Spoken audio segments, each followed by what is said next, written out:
This podcast is for general informational, educational purposes only and is not to be considered medical advice for any particular patient. Clinicians must rely on their own informed clinical judgments when making recommendations for their patients.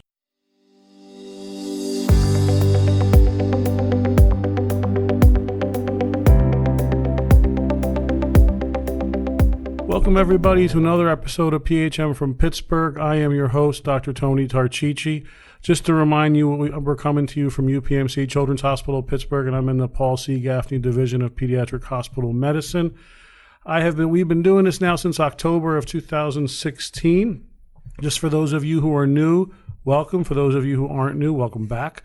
I'm a Med-Peds trained pediatric hospitalist, and we have, for the AAP section of hospital medicine, for our national conference, the Pediatric Hospital Medicine National Conference in Seattle this year, has asked us to do a series of podcast episodes for the conference on a topic. And we chose the topic of leadership, as a lot of you know if you've been listening to these lectures. We are here today to do our final recording for the episode on these podcast series on leadership. So for those of you who are in Seattle, I hope you're enjoying yourself. I'm there with you. I am fortunate enough to have with me here as our expert guest on the topic of leadership, Dr. Terence Dermody. Dr. Terence Dermody is the Vira I. Hines Professor and Chair of Pediatrics at the University of Pittsburgh School of Medicine and Physician-in-Chief and Scientific Director at UPMC Children's Hospital of Pittsburgh, where he heads a team of over 300 faculty members. He's also a professor of microbiology and molecular genetics at the University of Pittsburgh School of Medicine. Dr. Dermody received his BS degree from Cornell University and his MD degree from Columbia University. He completed an internal medicine residency at Presbyterian Hospital in New York and fellowships in infectious disease and molecular virology at Brigham and Women's Hospital and Harvard Medical School. Prior to moving in Pittsburgh in 2016, Dr. Dermody was the Dorothy Overall Wells Professor of Pediatrics and Director of the Medical Scientist Training Program and Division of Pediatric Infectious Diseases at Vanderbilt University School of Medicine. He has over 32 years of experience in basic virology and viral pathogenesis research, and at his core as a virologist. He's published more than 240 articles, reviews, chapters, and editorials, and has been recognized for his research accomplishments by the Vanderbilt Ernest W. Goodpasture Faculty Research Award, an NIH Merit Award, and the American Society for Microbiology D.C. White Research and Mentoring Award. He's the past president of the American Society of Virology, past chair of the AAMC Great Group MD PhD, section steering committee, and past chair of the virology division of the International Union of Microbiological Societies. Dr. Dermody is also an editor for the Journal of Virology and MBio, and associate editor for the Annual Review of Virology. As a member of the board of directors of the Burroughs Wellcome Fund. So, Dr. Dermody, welcome to the podcast. Thank you for joining us today. It's my pleasure, Tony, to be with you. So, just as a reminder for those of you listening, we have CME credit associated with all these podcasts to the University of Pittsburgh, so thank you, University of Pittsburgh. But because of that, we have to do a conflict of interest statement. I will go first. I have nothing to disclose. Nor do I, Tony, sadly. I agree with that.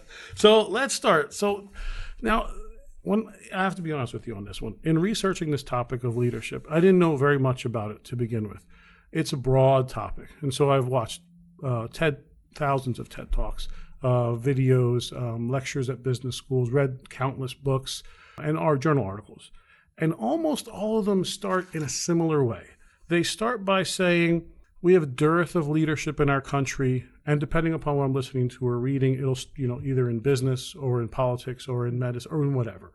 And they begin by saying that. So I'm going to start by asking you, do you agree? Do you think we need more good leaders? And let's keep it in the area we're in medicine.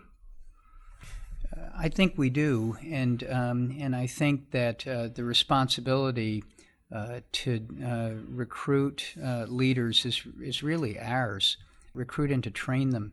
Most leaders in academic medicine who I know are in their leadership positions because they excelled as physicians or as educators or as investigators. And there's no doubt that leadership abilities contribute to success, excellence really, in all three aspects of the academic mission, clinical care, education, and research. But very few leaders have had any formal training in leadership. there are some who think that leadership abilities are like eye color. You either have a particular color of eyes or you don't. You're either a leader or you're not. And I think there are some characteristics that contribute to effective leadership, but I think good leadership can be taught. More importantly, I think good leadership can be mentored, so that when nascent leaders, those who are provided the responsibility of forming and leading a team, are provided some instruction about how to lead, and then coached in how to lead, and participate in groups with other leaders to share best practices and to share frank failures to learn some more effective ways going forward, they improve. And just like we improve in anything that we practice at and get coaching at and try and meet expectations in leadership. So I think the dearth of leaders reflects really our choices about what's important in training. And if we want more effective leaders, then we need to train leaders. And then we need to coach them and provide them support so they can grow in their leadership abilities. And reward them for their effective leadership. And I'm not thinking so much of monetary rewards necessarily. It's just the sense that the leaders report to recognize the excellence in leadership and support that, recognize that. These are the things I think we can do to foster an increased number of effective leaders in our industry. So that was a great answer, because you hit and touched on maybe 3 or 4 other questions I was going to ask. So let me dissect it a little bit. Now, the academic medicine, David Sklar, the editor, wrote an article, and he talks about this accidental administrator model in leadership in medicine, which is exactly what we described. Somebody has a very good researcher, has significant grant funding, or written a lot of articles with an expert in the field, and they are chosen to be leaders.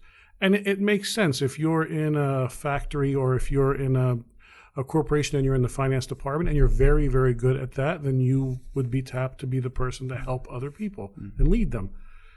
In medicine, though, it's hard because you're leading people, and it's a different aspect to it. There's a lot of the clinical care of medicine, in addition to the research and the article writing. So from what I'm gathering, and I don't want to put words in your mouth, you tend to think that this accidental administrator model isn't the best model for medicine. I don't think it is. Early on in one's career, you have the opportunity to sample leadership. Certainly anyone who leads a clinical team, and that clinical team may be on the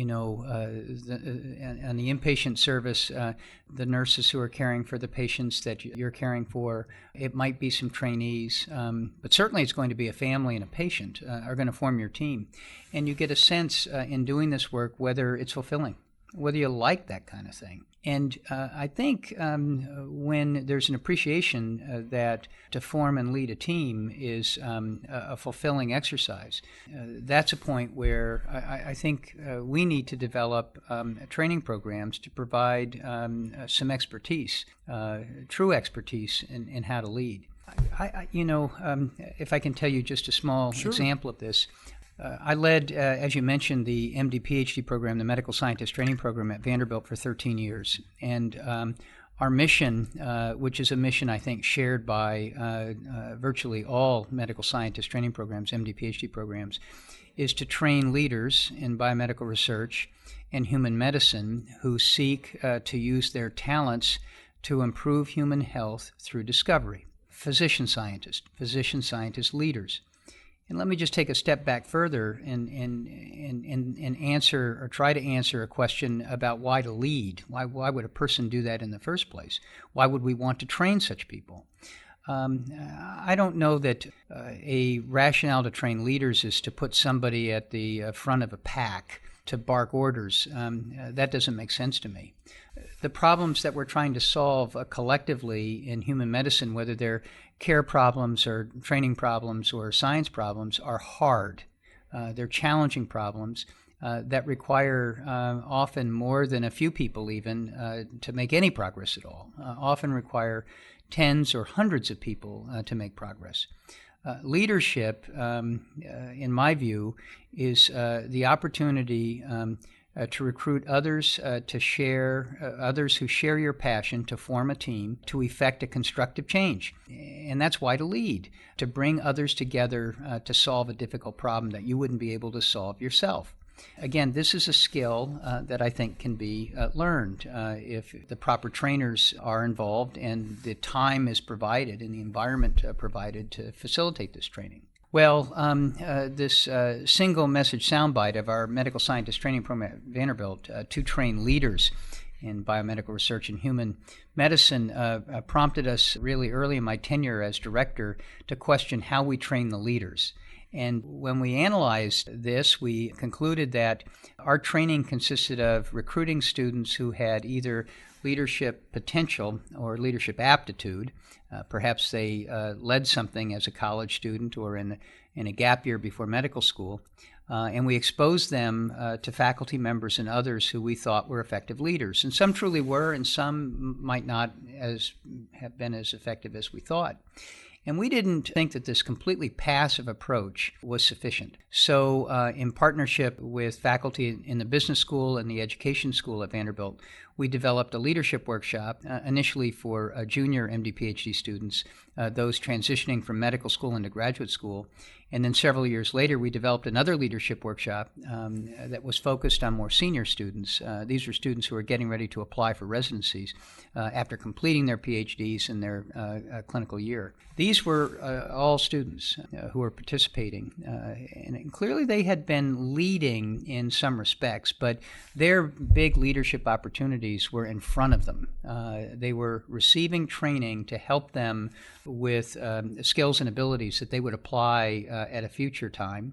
But even more importantly, they would acquire an interest in leadership and an appreciation that this is challenging. It requires a constant training and coaching, and it may be some of the most important work they'll ever do. I think in my own work now, I live vicariously through, you mentioned the 330 faculty actually we have in our department now, but there are also 200 clinical trainees.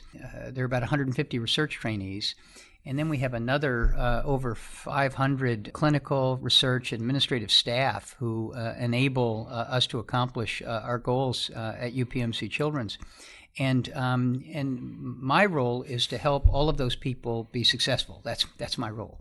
And often I'm helping leaders and the leaders who those leaders help, and then further the leaders that those leaders help several generations away from me. We focus hard on forming teams, leading teams, setting goals, providing feedback to members of the team, coach them so that they improve, resolve conflicts when they come up, as they surely will, and every once in a while provide a word of inspiration or a word of consolation.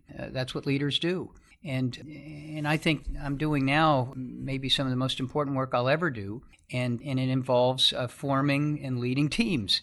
And so this is why I think these skills, especially for those who seek a career that is in virtually any aspect of healthcare, needs some formal training in leadership. So you brought this up well in terms of the team aspect of leadership. And when you look at leadership from the scope or lens of, let's say, the military, I did this and it was fascinating. And I went back and read Ron Chernow's book on Grant. And it talks about his leadership style. He's just walking around the Civil War battlefield, and he has a person behind him, and he's just barking out orders, and they're writing it down and they're telegraphing it to where it has to go. He came up with the strategy that won the Civil War basically on his own with William T. Sherman. Then you fast forward that to Norman Schwarzkopf, Colin Powell, and they really begin talking about this concept of team leadership. They had collaboration of countries in the wars that they were in, and they had to manage that. Then you even go forward to General Stanley McChrystal, and his whole leadership style is communication with a large team. When they were in Afghanistan, they were talking about that they had tribal leaders that they were working with in multiple different countries, multiple different nationalities. And being able to work in a team and coordinate a team has become, in the military, from what I've learned, one of the more important parts of leadership. And so from your saying in medicine, it's exactly the same. It's exactly the same. And just to follow on this theme of great leaders in the military, we invited a few years ago Lieutenant Colonel Kendrick Smith to give a talk about leadership at one of our MSTP leadership workshops. Lieutenant Colonel Smith was leading the Army ROTC at Vanderbilt for just a brief sojourn before he moved on to the 101st Airborne, which is in Clarksville, where he was going to take command of that whole unit. And he talked about leading a large group in Iraq during the 2003 conflict. And his brigade was involved with helicopter repair. And the helicopters that they were focused on were the Sikorskis. These are big, big planes that move lots and lots of troops. And they realized early on in that conflict that they couldn't march troops with all the improvised explosive devices that were harming our soldiers. They had to fly them to battle. But the Sikorskis were Vietnam-era Sikorskis. Now, it wasn't Vietnam-era designs. They were Vietnam-era planes. And keeping them repaired was obviously critical because if they couldn't fly, the men would have to march. Okay, so Lieutenant Colonel Smith taught us about the concept of a leaderless team, where the folks to the left and the right understand the mission, and they understand how the mission will be accomplished, and would take care of each other and sub in for each other when it was necessary. What resonated so much with us in healthcare is that just like we're work hour restricted, they're work hour restricted too. And how these leaderless teams would do everything they could to push up and sometimes over their work hours because they had to keep those planes flying. And I love the concept because it really espouses this attitude in leadership that resonates with me wholly, which is leadership from behind. Servant leadership, working very hard for your people, not necessarily the other way around. Of course, they're going to work very hard for you if you work very hard for them. That is a core principle of the leaderless team, the leader from behind working as a servant. And to hear a decorated war hero talk about these concepts, leaderless team, understanding the mission, covering for each other, humble servant leadership, was amazing. It was one of the most inspiring talks about leadership I've ever heard. I found that the military, when former military people discuss leadership, their experiences are always harrowing, and it's always, there's something there that just keeps you hanging on more than a business talk. But you bring up the servant leadership model, leading from behind. Simon Sinek, who does a lot of talks on leadership, talks about leaders eat last, and the similar what you're describing, which is if you're the leader and your group does well, you divvy out credit. If you're a leader and there's a problem, your group does poorly, you take all the blame. It's a thankless job. And then there's a book, Extreme Ownership, written by former Navy SEALs, who talk about the same model. The leader in a division or in whatever group you're in will be the last to eat, should never say he or she is tired, should never say they're exhausted, should never show pain, and that's because the leader's the last one. And so it sounds like that's your model of leadership, Absolutely. servant leadership model. Yeah. You know, one just small thing on this note, leaders go last. I love that concept. So I'm in infectious diseases, and we travel as a cluster, almost a grape-like cluster. Us infectious disease doctor, we'll have a fellow, a couple of residents, a couple of students. PharmD may be with us. One of our advanced practice providers. Sometimes there are 8 people making rounds, and we bump into each other. So the first day, in the first hour of the first day of my attending weeks, I let my team know, here's how we go into a room. The students first, and the residents, and the fellows, and faculty, I'm last. We leave the room in the same way. That way, nobody bumps into each other. We know the rules, and we go in order of importance. The youngest go in first, and they leave first. Most important. And that's how we're going to carry ourselves going forward. Effective leaders know how to make coffee.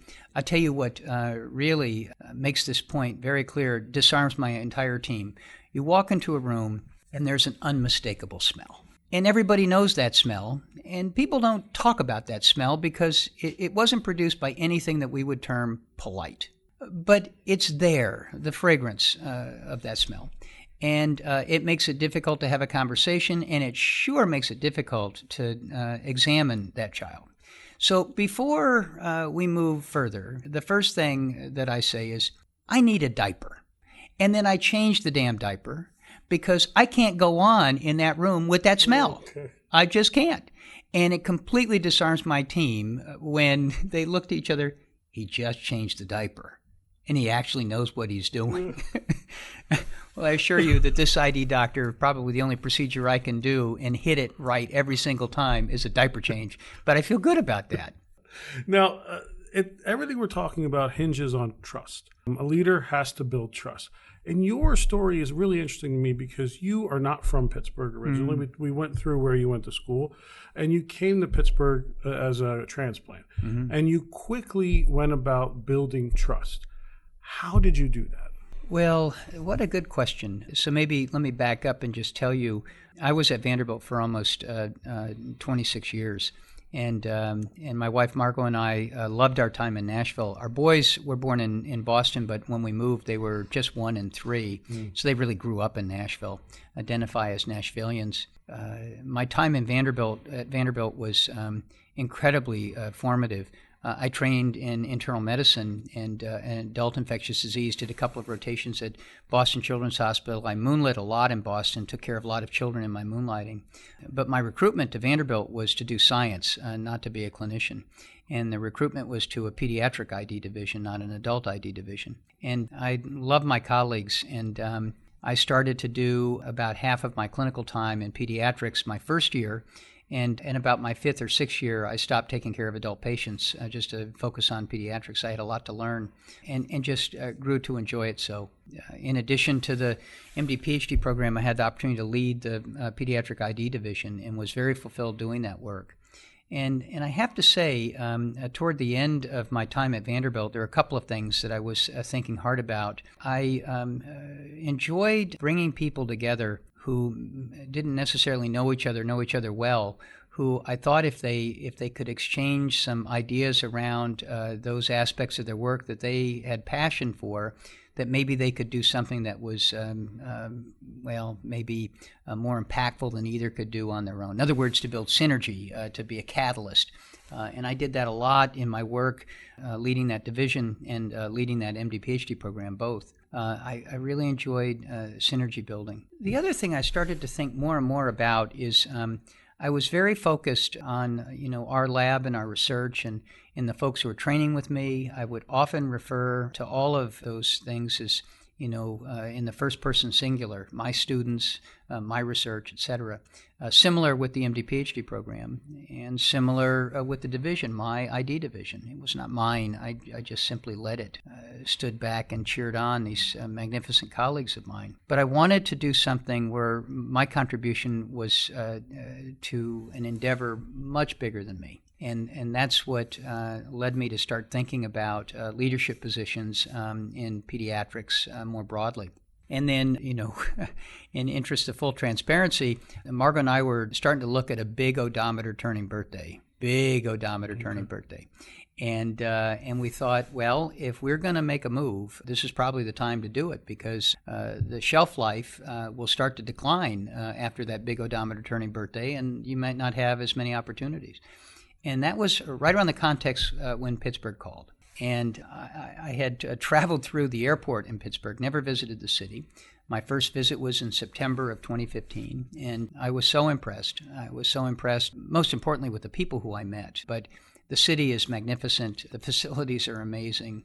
I really thought if I had the opportunity to lead this department, it would be very hard to pass up. Margot came with me for a second visit in November, and I was appointed as a department chair right around the 1st of December in 2015, and I started June 1st, 2016. And your question asked specifically about trust. I think that, the elements of trust that are important are to be very transparent in your motivations. I told everybody in both formal settings and informal ones, I tried to answer the questions of who am I, why did I come to Pittsburgh, what do I want to do in Pittsburgh, and what will it mean for you if we do these things?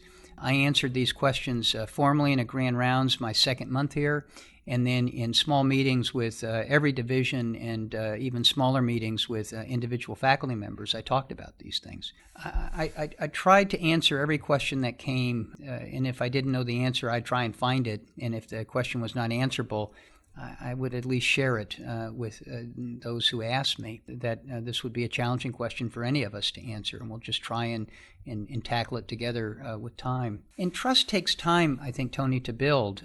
Faculty who don't know you and come to visit with you because they're at a fork in a road, and it may be a professional fork, it may be a personal fork, and it's not that they expect you necessarily to say you should go left, but they expect is some thought about what might be, experienced if you go left, and what might be experienced if you go right, and what do you think is best for you? And sometimes it was a query that required a resource allocation or a redefinition of responsibilities, and sometimes I could do these things, and sometimes I couldn't. It's still the case now. Sometimes I can do these things, and sometimes I can't. But I think if whatever question is answered as transparently with all of the information that you have so that the decision is understandable, I think that faculty will trust that you have their best interest and are doing the best you can to help them become successful. So whether the answer is good or bad, depending upon what they want to hear, as long as you're honest and you're forthright, you think people, it makes sense, people respond to that. Yes. I have to say, I think that leaders, at least effective leaders, are asked three types of questions. One question is a factual question that they know the answer to, and the answer may be in the affirmative that is certainly pleasing to hear, but it may be in the negative, which is not pleasing to hear, but at least the question is answered. And then the faculty member should be made to understand why the answer is that, why this particular request can't be granted for whatever constraint is the reason. The second is a question in which the answer is not known, but the answer can be sought. It may take a little bit of time to develop the answer, either time to think about what the best answer should be or just to understand the process. There are similarities between universities, but there are also lots of idiosyncrasies. And the University of Pittsburgh is different than Vanderbilt University, and UPMC is different than VUMC. And understanding those processes takes some time. And so sometimes it just took a little bit of time to understand the process so I could give the best advice. A third kind of question has no answer. How do you cope with the death of a parent or serious illness in a partner or a child? How do you do that?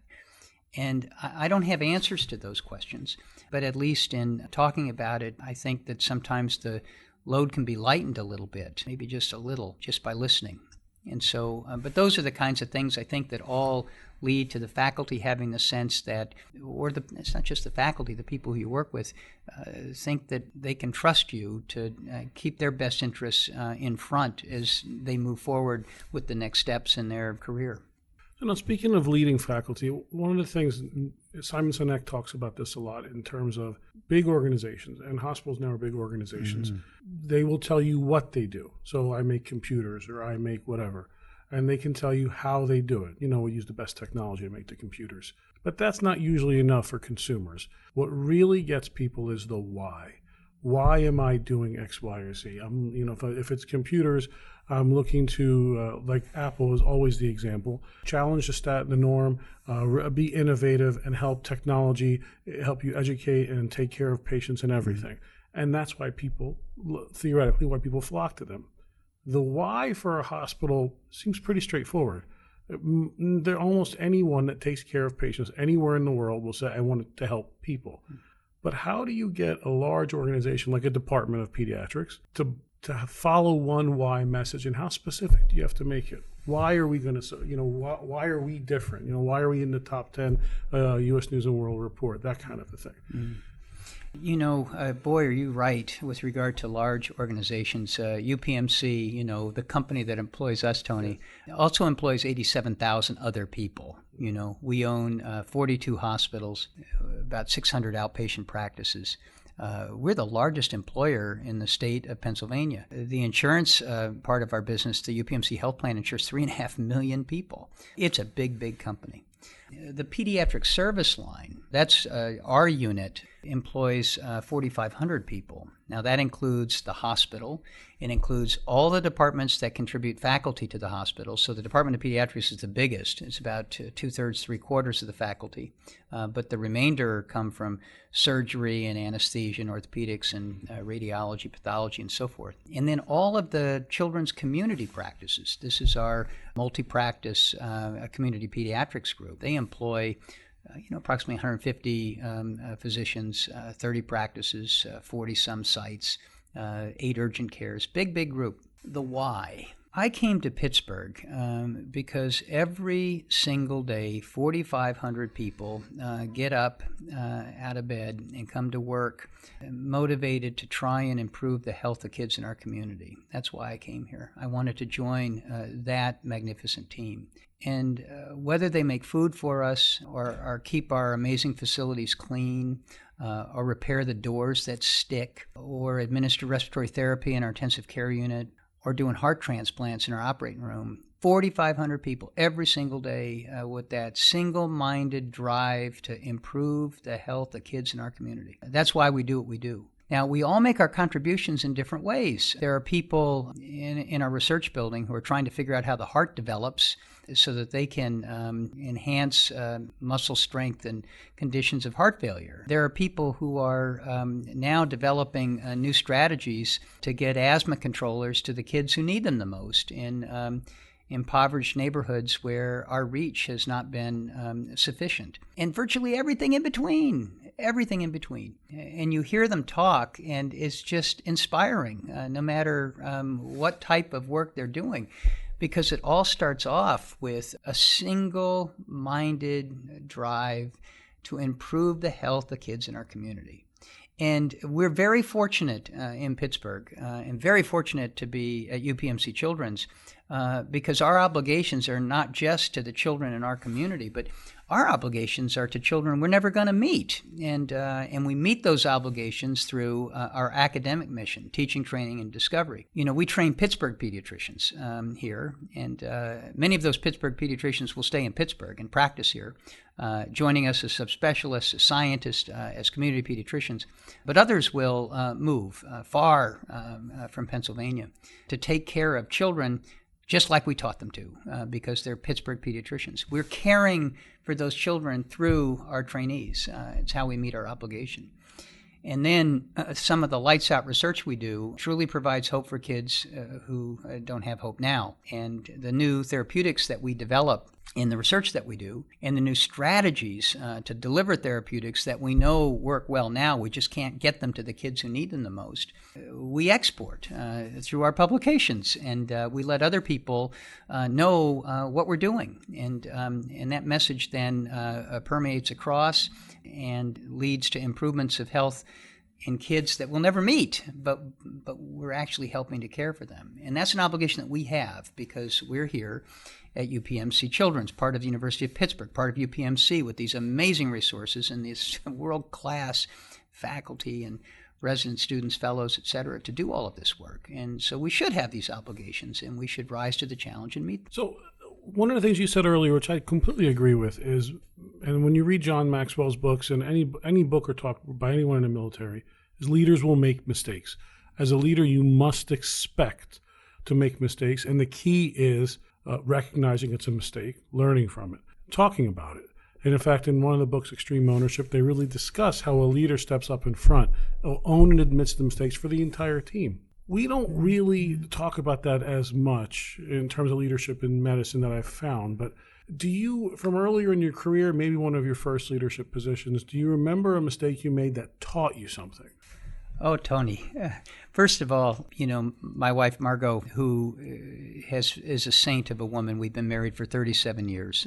She will have no purgatory time, straight shot right into heaven, tells me, sadly, with frequency, that you learn the most from your mistakes. Sometimes she tells me this about the very same mistake, sometimes made in the same week. Very sad. So you can learn from your mistakes, but it's a slow process, I tell you. I have made many mistakes, including the mistake of not forgiving myself for making a mistake, the sin of perfection, that you have to get it right all the time, that you can never make a mistake, and ruminating about something and letting it eat at you for a long time, affecting the way that you approach a similar situation in the future, or even situations that you can approach with some confidence, but you still have this sense that you're not going to do it right. The biggest mistakes I have made have to do with the failure to get all of the information I need to make a decision. And it frequently has to do with being placed in the middle of an interpersonal conflict and hearing one side of the story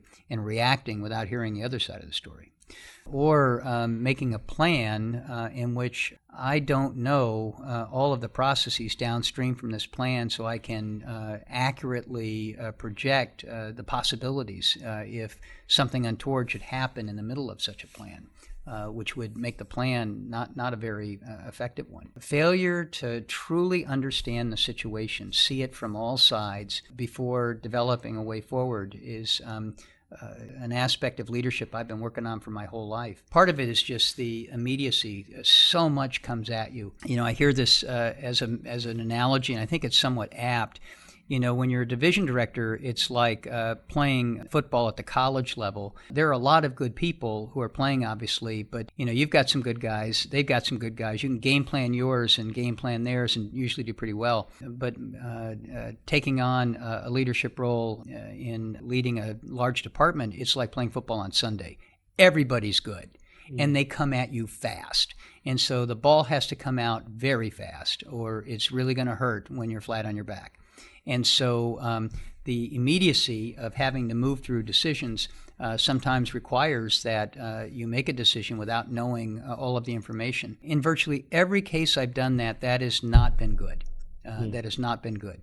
Yes, the email is out of my inbox, but then the downstream repercussions of that a poor decision certainly cost a lot more time. They also take withdrawals out of the trust account, quite frankly, that takes some time to put right back in. That's an area, I hear this a lot from my colleagues that, we all work on, but it's really key. Another, I think our mistakes reflect a little bit who we are. I'm very loyal to my people. I care about members of my teams maybe more than anyone I know. And I'm talking about members of my teams, not my personal caring for them. This is common with lots of leaders. They care deeply about their teams. And sometimes that care clouds one's judgment about the effectiveness of a particular team member. On occasion, my loyalty will be such that I can't make a decision to move a person who's not playing an effective role on the team to potentially another role on the team in which that person would be more effective. And sometimes a person is just not working out, and I'll make a mistake of trying hard to find an opportunity on a team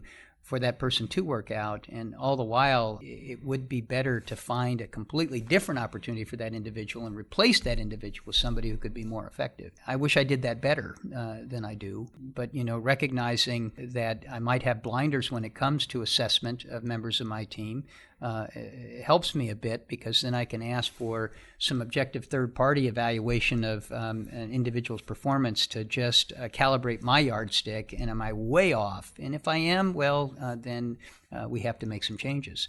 If I'm not, I might get some suggestions about how to help that person improve in performance so that they can make a contribution to the team.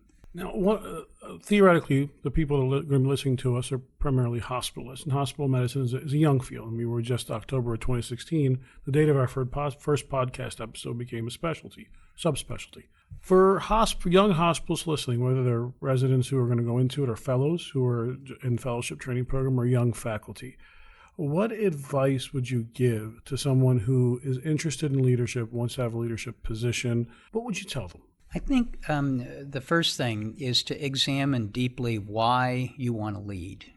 Some self-reflection about that. If your aspiration is that you want to be the boss of people and you like that kind of thing, I'm not sure that you'll find lots of fulfilling opportunities in medicine. You'll find lots of opportunities to lead, and you'll probably find lots of people who appear to be fulfilled by just being the boss. I'm not sure that they are that fulfilled, and I'm pretty sure they're not that effective as leaders. And so if that's the aspiration, I think you might not be that good and you might not be that fulfilled. So I would question that. If the problems you want to solve are hard, and you think that you have a shot at solving, or at least making progress in solving a problem by bringing others who share your passion to form a team, that's different. And I think with that motivation, the first thing, even for residents, even for students, but certainly for residents and fellows, junior faculty, at most institutions there are workshops, little courselets, sometimes whole courses that focus on leadership. They're very different than our courses in anatomy and biochemistry. And yes, I'm sure there'll be PowerPoints, but you'll spend a lot more time wrestling with cases, challenging cases, and what would you do. And then once you're challenged with a case, then to think through some leadership theory or organizational behavior theory about how you might approach this case if you were the leader. What would you do in this situation? And these things help.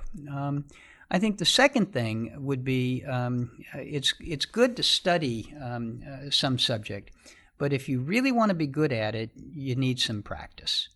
And again, even at the resident stage, fellow stage, junior faculty stage, there are opportunities to form teams and lead. You probably won't be a division director right away, or a department chair right away, or a dean right away, or an institute director right away. But you might lead a small committee to evaluate how we teach the pulmonary curriculum in the third year pediatric clerkship. Hospitalists do this kind of thing all the time, coupling sometimes with other subspecialists to form the curriculum. Sometimes they don't. I mean, it's whether they want to or not, whether they need to or not. And take it on and pull together a couple of people who also share that passion and take that forward. And I think that it's very helpful if there's a discussion with a mentor, an advisor, a coach beforehand about this new responsibility and what you hope to get out of it. And then maybe a couple of times during it about how's it going? How are you finding this leadership? Were you able to recruit people? Do they understand their responsibilities? Were you able to get more done by having these folks?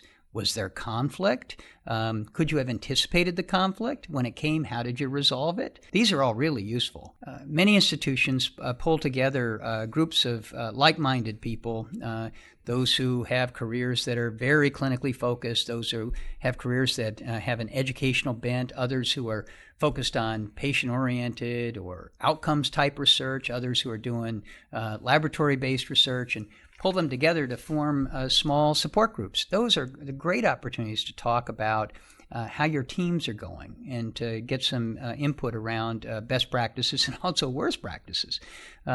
It's amazing when you get a bunch of young scientists together and they've just recruited maybe their first research assistant or a statistician or a study nurse, and maybe a fellow has joined them, and now they've got a team of 3 or 4, and gosh, they're facing all kinds of problems.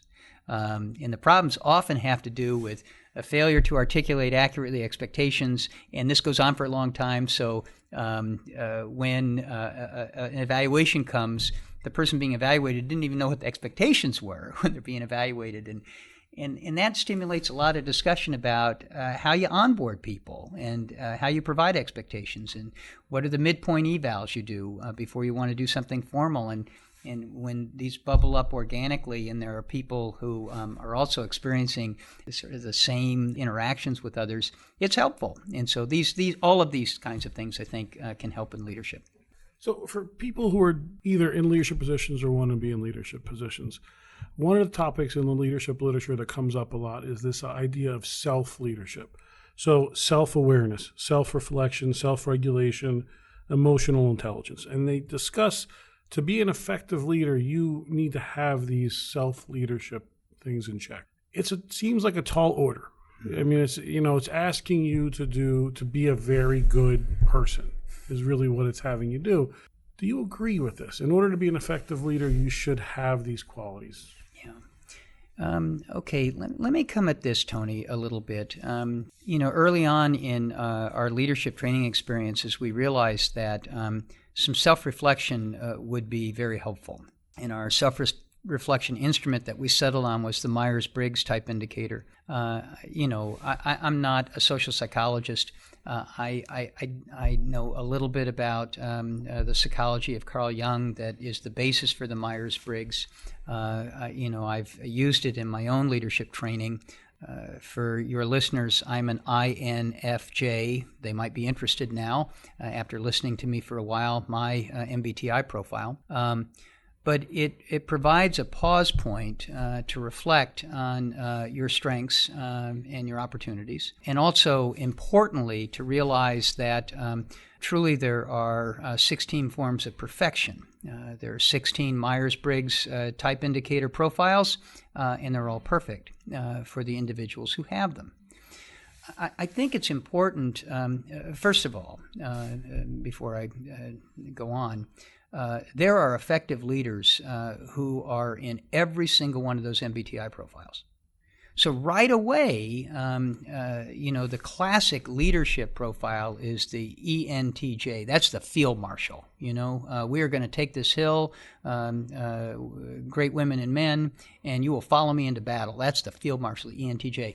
And there are lots of ENTJ leaders. It's not that they're not, but they're also very deeply introverted, reflective, much more thought-focused, logic-focused leaders who are equally effective. One must have an understanding, I think, of one's strengths and one's opportunities to be the very most effective leader that one can be. This is where I think actually some training in leadership, again, is helpful because it forces some self-reflection.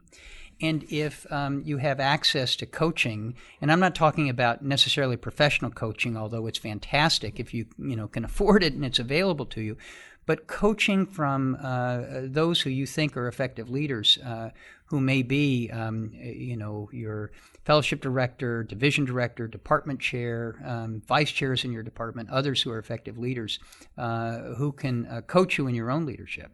I think that's very effective. I think one of the aspects of leadership that is really hard is that a lot of it is quiet. You're leading in quiet spaces, often just with one other individual, maybe two, and obtaining feedback about how those interactions are going and how your plans are being received is challenging if there's no one else in the room to watch, or you don't have people who are close to you who you can share your perception, at least, of a meeting with others to talk about, a difficult situation or a path forward or an inability to provide all the resources that have been requested. So I'll just tell you, I have really been helped. I was helped in my I am helped in my lab team by senior members of my lab. I've always had a lab manager who has been my partner in leading my lab team. That's been true for now 30 years of leading a lab team. The MD PhD program, we had 2 or 3 associate directors at any one time and 2 assistant directors who formed my leadership team. Same with the ID division. We had an executive committee of all the various team leads in our division who helped me. And now our department is led by 6 vice chairs and me, and I'm very close to all those vice chairs. I think of them often as the Council of Wise Persons, but the Council of Wise Persons also includes some others who are not vice chairs, they're just wise persons, who I will often find when I encounter a challenging situation where the options are challenging. None of them seem to me satisfactory, but one has to be picked. And I'd like to discuss them a little bit before I share them with a broader group. And having access to the Council of Wise Persons has really been helpful. When I'm expecting a really hard conversation, I often will ask someone to join me, to be in the room with me, often to answer a question that I can't answer about process, but just to be there to ensure that I'm not missing something in the discussion, to ask me a clarifying question if I've said something confusing, and also to give me some feedback about how that went. Because let me just get right to your point. Your ability to understand what you're hearing, which really is curiosity, to try and understand it, to be curious about it, to be empathetic, to place yourself in the role of the person or the team or the group that's coming to you, to be right with them as if you were them, and to be grateful for the opportunity to do these things is absolutely essential to leadership. In my opinion, and having someone give you some feedback about how you're doing in those domains, and to coach you up personally so that you can get better is, I think, vital to your leadership. So, this is one of these. There are those who are, you hear this phrase a lot. They're great with people. They listen well. They make great eye contact. Their comments are congenial and appropriate. They don't gossip. They don't say disparaging words about anyone or anything. They always lean positive. And I think some of that probably is genetic. But I think some of that a lot of that, in fact, can be learned, that these are things that you need to do. And if they all come naturally, it makes it a little bit easier for you. So if I was 6'8", I could maybe dunk the basketball. I can't even sink a free throw. There you are. But you can work at it, and with a lot of practice, you can get better, even at free throws. So I think we're running out of time. I have to tell you, I really enjoyed this conversation. Is there, as our guest, I always give our guest the last word, is there anything we did not bring up or question we didn't ask that you would have wanted us to ask or wanted to discuss? The one thing I'll say maybe in closing is that leadership is such a privilege. It is such a privilege to be able to form a team and lead. When you think about it, a leader gets to decide, often with the recommendations, suggestions of a team, what the goal will be. The team needs to come together and decide how that goal is going to be accomplished. What task will be used to accomplish the goal. But the leader gets to really set the goal. What a privilege that is. What a privilege it is to work hard for others. What a privilege that is, especially if the others are at various stages in their training pathways. Very young ones just getting started, and more senior ones who are established in their career. And your opportunities to help foster their success, and your team is a vehicle for that. And what a privilege that is. And I think sometimes we lose sight of that. We lose sight of the privilege that we have to lead. And every once in a while, I think it's good to center right to your core about what a privilege it is to lead and to be grateful. And express that gratitude with some frequency, that not everybody gets to do this work. Not everybody gets to lead a team. Not everybody gets to decide what problem to try and solve. Not everybody gets to care for kids, teach others, make contributions that extend far beyond you. Not everybody gets to do that. And for that privilege, we should be immensely grateful. Couldn't agree more. Terry, thank you very much for taking the time out to talk with us today. I really enjoyed it, and I really appreciate it. Tony, it's my pleasure. And I want to say thank you to our engineer today, Jacob Carlson. Thank you, Jake, for helping us out. And I'll see you all at PHM. All right, now it's time for our acknowledgments. I would again like to thank our special guest for coming on the show. I would like to thank all of you for tuning in to PHM from Pittsburgh and letting us be a part of your day. I would like to thank, as always, the UPMC Children's Hospital of Pittsburgh, my division, the Paul C. Gaffney Division of Pediatric Hospital Medicine, for letting us do this. Of course, the University of Pittsburgh for their support and for the free CME credit to anyone listening. And as a reminder, the free CME credit is in the description of this episode on the podcast. Thank you, as always, to Dr. Megan Keene Tarchichi, who helps me with everything. Hey, I hope you all have a great day, and we'll see you next time.